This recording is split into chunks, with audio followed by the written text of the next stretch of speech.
Wills and trusts. Here's what you're saying to your family if you don't have one.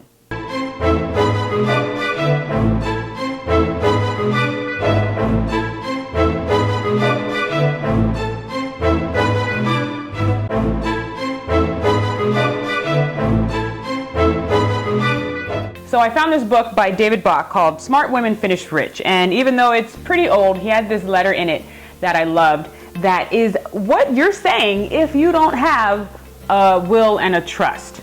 To those I love, while I understand that I have the right to determine who will inherit my property when I die, I have decided to let the courts make that decision for me, even though that might mean that people I never knew or never liked could wind up as my heirs.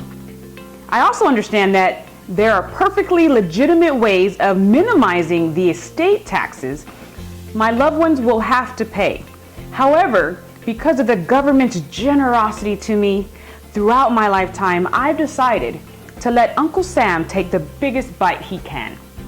In addition, rather than deciding who should take care of my children, I decided that I'd rather have my family fight it out and let the courts just go ahead and appoint anyone they feel like.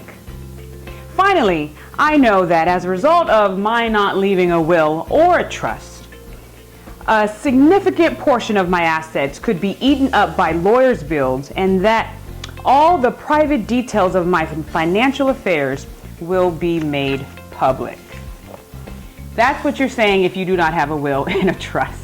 So my husband and I went to actually go see a lawyer with my mother because I can't tell you to do something that we're not working on ourselves. And one of the reasons why we did this is you see it all the time in the movie. Just someone passes on and there weren't clear instructions given, and then suddenly the siblings are fighting and just assets are getting taken over here, and someone wants to sell that, and someone's upset that they didn't get this, and relationships just fall apart, all because the owner of the assets did not take the time to carefully detail his wishes or her wishes with what they wanted to be done with their assets. So it always breaks my heart when I hear siblings, oh, I haven't spoken to my sister in 10 years because of this one thing, and I know how fragile life is. And actually a coworker just lost his father last week unexpectedly.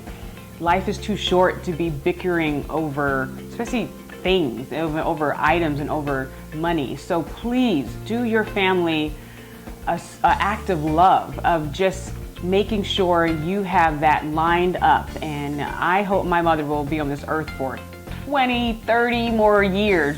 I hope she hits 100. I hope she gets to see her grandbabies graduate college. But just in case, whenever the good Lord wants to take her home, everything's in order, and my siblings all understand her wishes, even though I think the grandkids are going to get everything, which that's fine. But there's no gray space. There's no ambiguity. Everyone knows exactly what my mother's wishes are, and then she can pass on in peace, knowing that everything is set up, and her grandbabies are going to get everything.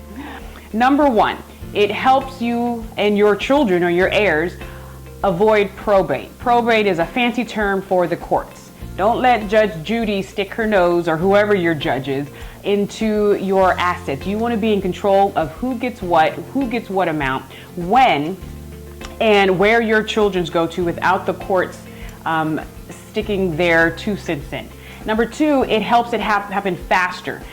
If you don't have any direction or any instructions, all of your assets go to the courts. They hash it out. They'll bring in who they have to bring in, and all that time spent in the courts is money that you saved up, that you intended, or you were hoping, I'm assuming, to go to your children or your grandchildren or whoever that you wanted to be your heirs. So when you pass on without a will or a trust with clear, detailed instructions, the courts will take over.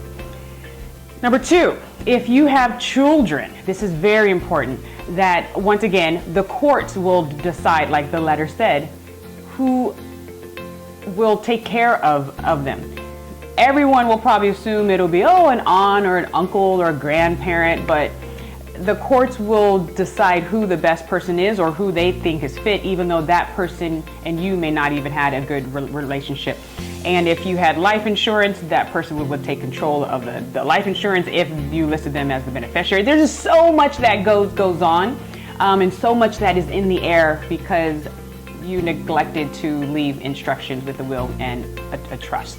A lot of people may have a will, but the thing about a living revocable trust is it's a document you have while you're still living. You can put your assets in it and it's just easier to transfer. You have a person who's an executor of the state and they're the ones in charge when you pass on to make sure things get to where they need to get per your instructions. I also found out, which is also listed in some great links below in this blog, that you can order or you can line up who you want to be the executor of your estate, but monies or assets can pass at different times. So maybe if I had my nephew and I wanted him to receive a certain amount when he reached 18, but he's three now, then I can write that in. So with that, I just wanted to leave the final thought of your assets.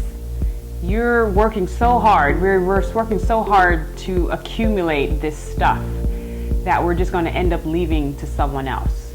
So with that, be very mindful of what you're focused on and what you're actually accumulating. Just riches here on earth, or as the Bible says, riches in heaven, the stuff that really, really matters. Are you helping people? Are you investing in people?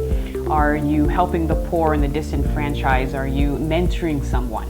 Because those are the assets that really outlast the test of time. Those are the treasures that you really want to be focused on. So while you're responsible with lining up the actual material assets on this earth, be very conscious of the true treasures that matter and that will help you leave your legacy from generation to generation on.